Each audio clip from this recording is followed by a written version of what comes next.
ابراہیم علیہ السلام بادشاہ کو دعوت دینے گئے ہیں. اب بیچ میں بات آتی ہے ابراہیم علیہ السلام کو اللہ نے نبوت دے دی, نبی بنا دیا, اور ابراہیم علیہ السلام دعوت دینے گئے. اب وقت کا سب سے خطرناک جابر بادشاہ جس کے پاس ایک سلطنت حکومت ہے, اب ابراہیم علیہ السلام اس کو دعوت دے رہے ہیں. اب یہ چوتھا امتحان کس کا آ گیا جی؟ دعوت کا. اور اللہ یہ بتا رہے ہیں جب ایمان آئے تو دعوت شروع ہے بھائی. یہ ایسا نہیں ہے کہ میں بہت بڑا عالم مفتی بن جاؤں گا پھر دعوت دوں گا, نہیں بھائی, ہر مسلمان کے ذریعے اللہ کی بات پہنچانا ہے. یہ ضروری ہے کہ وہ بات جو آپ آگے پہنچا رہے ہیں وہ مستند ہو, وہ خواہ مخواہ میں کسی واٹس ایپ سے نہ آپ نے لی ہو, وہ باحوالہ ہو کسی مستند کتاب سے, کسی مستند باسند عالم یا اسکالر سے آپ نے لی ہو, اس کو آپ آگے پہنچا رہے ہو. بلغ ما انزل, جو بھی تھوڑی بات آگے پہنچا, یہ تبلیغ ہے بھائی, سیدھی سیدھی. بھائی نماز کا حکم دینا, بھائی موٹے موٹے گناہوں سے روکنا, بھائی موٹی موٹی نیکیوں کی طرف بلانا, بھائی مذاق, بھائی یہ موٹی موٹی باتیں, یہ دعوت ہے. اب وہ الم تر الی الذی حاج, تیسرا پارہ, ابراہیم فی ربہ ان آتاہ اللہ الملک.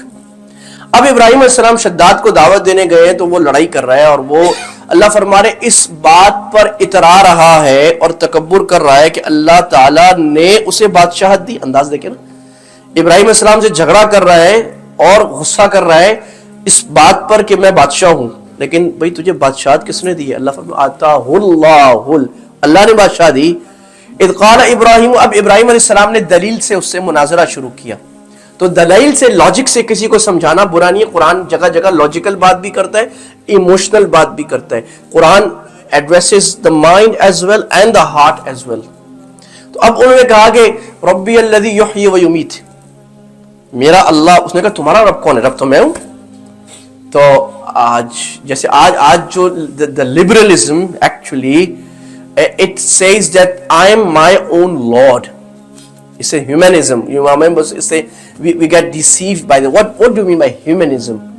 What do you mean by ultimate liberal democracy? We mean that they mean that کہ میں انسان حق خیر و شر کا مالک ہوں. I am the absolute authority. میری عقل میں جو بات آئے گی وہ بالکل صحیح ہے, لہٰذا میں جمہور ہم لوگ جو فیصلہ کریں گے وہ ٹھیک ہوگا. It's my life. میں جو کچھ کروں گا صحیح ہوگا. تو we have got like 2 billion gods now. All the liberals who believe in the ultimate liberalism, there are 2 billion gods. اتنے سارے. تو اللہ یہ کہتا ہے ایک اللہ کی بات چلے گی بھائی. اتھارٹی دنیا میں ایک ہوتی ہے. UK میں ایک آدمی کی بات چلے گی, پاکستان میں ایک کی بات چلے گی, سعودیہ میں, any country there would be one man with the supreme authority and then he would distribute authority. تو دنیا ایسے ہی چل جائے گی بغیر اس کے.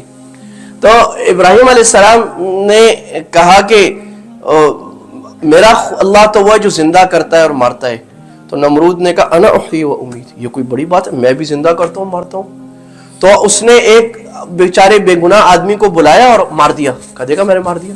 اور ایک آدمی جس کے اوپر طے تھا کہ اس کو مارنا ہے جیل میں, اور اس کو نکال کے آزاد کر دیا. کہا دیکھا میں نے کر دیا. اب ابراہیم علیہ السلام کو سمجھ آ گئی یہ بے وقوف ہے, اس کو عقل نہیں ہے. تو مفسرین ابن کثیر رحمۃ اللہ لکھا کہ اس کو سمجھ نہیں آ رہی زندگی اور موت کس کو کہتے ہیں. He doesn't understand the reality of life and death or soul.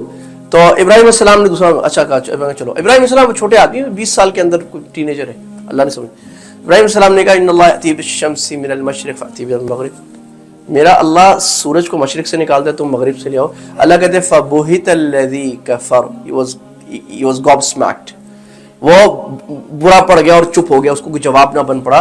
واللہ لا یہدی القوم الکافرین, اللہ تعالیٰ کافر کی عقل اس طرح مار دیتے ہیں. بہت بڑا سائنٹسٹ ہوگا, he would be discovering the billions of galaxy, but he would miss the simple question who made these galaxies.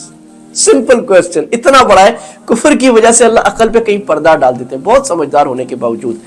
تو اب یہ اللہ تعالیٰ نے یہ امتحان بادشاہ کے سامنے, اور پھر اس میں اور بھی واقعات تھے کہ بادشاہ کے سامنے کچھ اور باتیں ابراہیم علیہ السلام نے کی.